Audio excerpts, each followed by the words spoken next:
be discussing suicide and suicide attempts. As always, if you feel as though you are in danger of suicide or someone you love, you are not alone. Please reach out to Suicide Prevention Lifeline at suicidepreventionlifeline.org. They have an online chat, or you can call at 1 800 273 8522 8255. I always flip those last two. Again, it's 1 800 273 8255. You are not alone. Thank you and enjoy the video.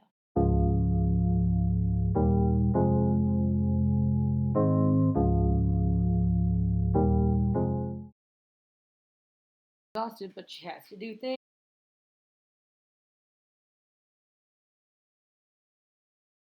So, like, I went out to the garage after mowing the lawn and my tire was flat, and now my tires are all getting replaced.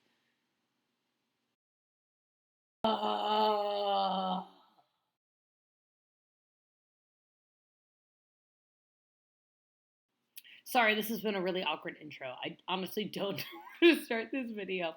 Hi, Trees Hearts, the Chaos. How you doing? Happy Sunday or Monday, whenever this gets uploaded. It's currently Sunday, October 13th, and there's a full moon, so spooky season. Spook. Excellent. We are also, technically it ended yesterday, but oh well. We are at the end of Mental Health Awareness Week, and as a Catholic, we are also in Respect Life Month. So it's kind of a perfect storm that this video is happening. So today, I'm talking about being suicidal and suicide attempts. You know, two really perky topics that I'm sure will not get flagged by the internet at all. But here we are. So, this is a really ugly side of depression and no one likes to talk about it.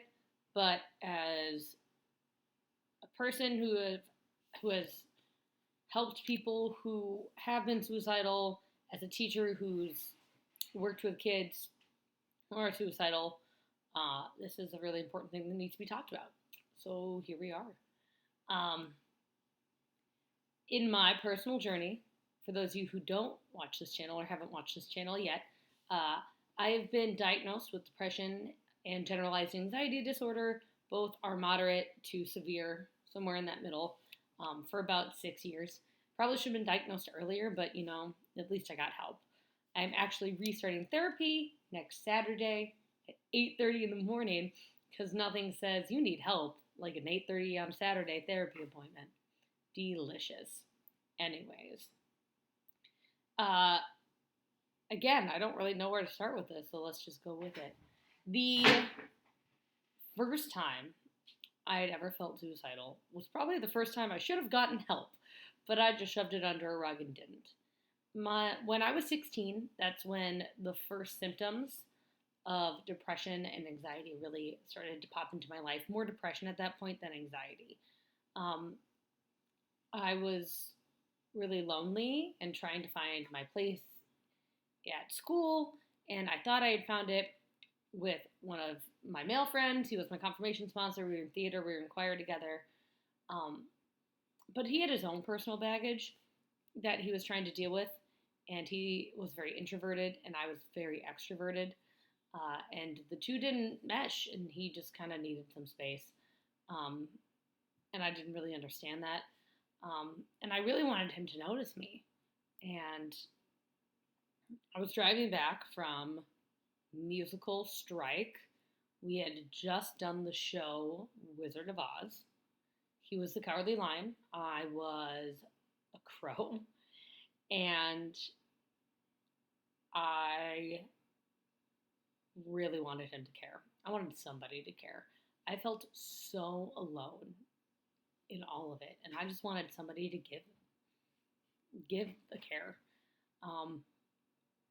And I had the thought, if I got hit by a car, you know, not enough to kill me, but at least enough to, you know, put me in a coma or like lead to some serious incidences where I'm in the hospital for a while, maybe he'll show up. You know, maybe he'll care. Maybe he'll suddenly be involved in my life. And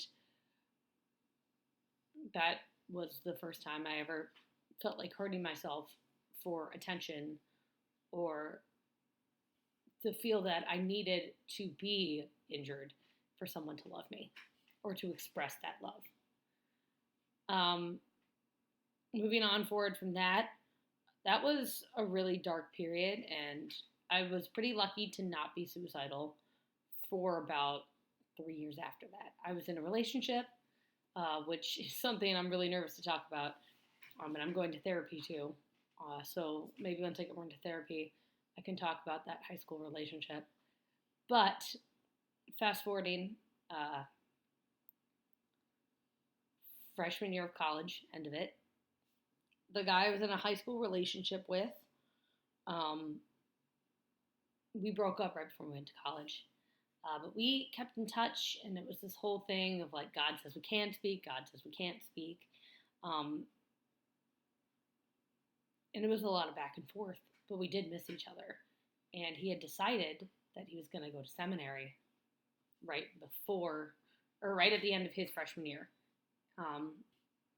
But we came home, we decided we missed each other. Hey, let's hang out, like, as friends. And I knew it was friends. He insisted on picking me up and paying for the whole thing, and it felt very datey. And I just kind of went with it. And then he asked for something in return because he was going to go into seminary and he was about to take a vow of celibacy, and why not before, if you're catching my drift? And I said no. I said, if you are going to become a priest, you're going to do it the right way. And about a week later, he said we should never talk ever again. And he blocked me on everything. The next day, I was leaving on a plane to go to Germany with my choir. The year leading up to that, in addition to the back and forth with this ex-boyfriend, of we can talk, can't talk, God says we're friends, God says we can't be friends, I'd had a really rough freshman year. I, like in high school, had a really tough time finding where I belonged. I was coming back from vocal fold surgery, so I didn't have the best voice. And I was in school with some people who were incredible singers and are still incredible singers. But I really didn't find my place, and I thought I found it a few times. And these friendships just didn't mesh, and I ended up getting bullied and being treated very poorly because of some things. So in the combination of the one person in the world I thought who cared about me so much and the bullying with these people I'm about to go to a foreign country with, it was too much. It was a lot. It was really awful. And I thought things like, okay, like, we haven't seen each other in like 3 weeks because school ended. Maybe I'll go back. People have chilled out. We'll be cool for the trip. Like, it's Germany. It's fun. We'll have a great time. But the people whose attention I so desired, much like that in my high school experience, didn't want me. And that feeling of when you want somebody to be your friend or you want to be in a relationship so bad and they want nothing to do with you, it's just awful. Absolutely awful. So it came to a head one night. One of the closing numbers of our chorale set was a conspirized version of Light of a Clear Blue Morning, originally by Dolly Parton. It's an incredible song.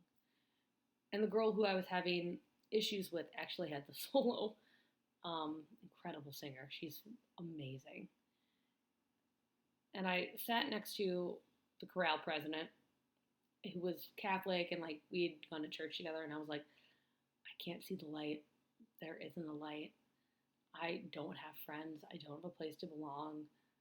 The love of my life, I assumed, is gone. Tried to use me. Like, there is no light. There's nothing left. And she's like, just keep holding on. That night, my roommate, who I was sharing with, went out with some friends, and I was in the hotel room alone.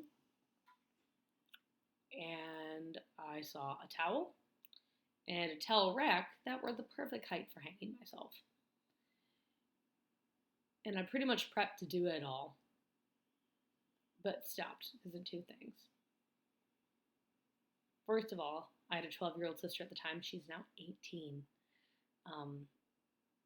And I couldn't bear the thought of my parents explaining to my sister why I was coming home from Germany in a body bag. And the other thing was that keep holding on to the light comment that friend had made. I immediately just threw myself on the bed, sobbing, and played the song Light of a Clear Blue Morning over and over and over again. And the line that stuck with me is, I can see the light of a clear blue morning. I can see the light of a brand new day. I can see the light of a clear blue morning. Everything's going to be all right. It's going to be okay.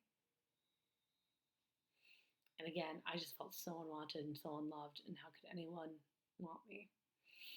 But at least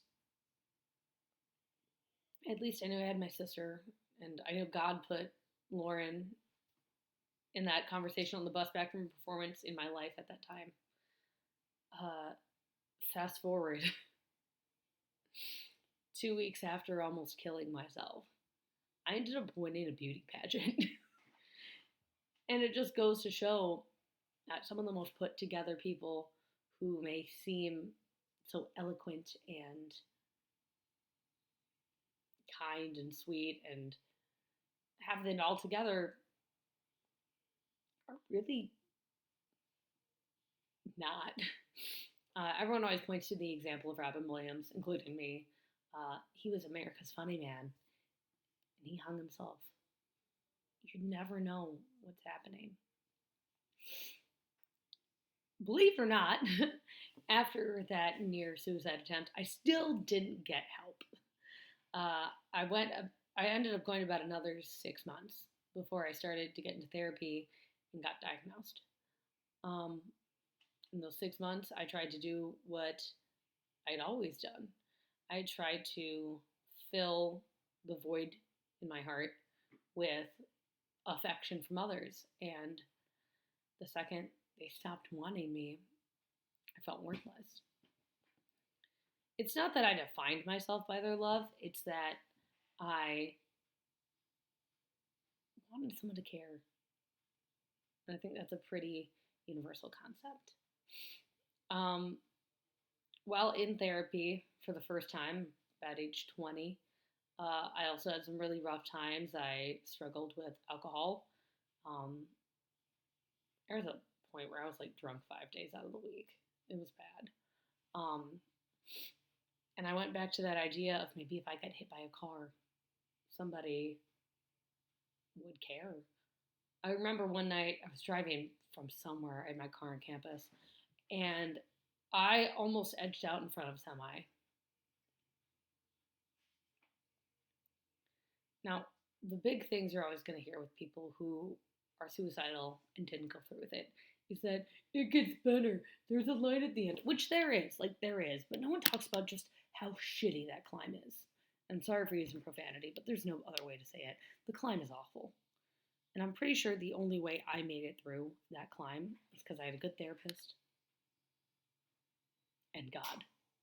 And I may not have been in the best spiritual place at that moment, but I know God was looking out for me and sending just even the smallest sign of keep going. I did have some good friends at that time who also helped me through, and I'm still friends with some of them to this day. I would be remiss to say that ever since I was 20, I've never been suicidal again. That's a lie. I was actually suicidal last March.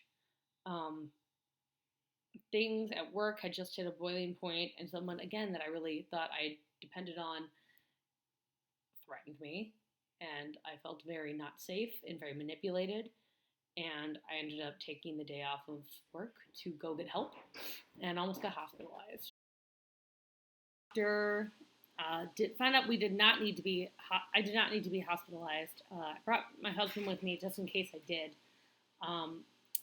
We started me on a higher dosage of anti-anxiety meds because we found out my anxiety was through the roof through the roof. And then my doctor really suggested I get into therapy. And I didn't until what's going to be October 19th. So, like, months and months later, because of insurance. Now, I could do a whole rant about American healthcare system and mental health, but that's a different time for a different day. Either way, it's hard to get help. Even if it's you just telling somebody, hey, I need help, or kind of even hinting it.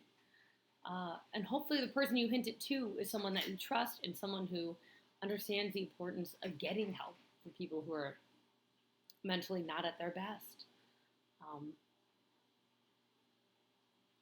Suicide is a scary thing because it seems like a good option. But in the words of logic, you don't have to die. I want you to be alive. And if you feel like no one else in your life cares, there's this one weirdo on the internet who never wears makeup and is constantly tired. Who cares? For Trust in the Chaos, this is Tree's Hearts. Signing off.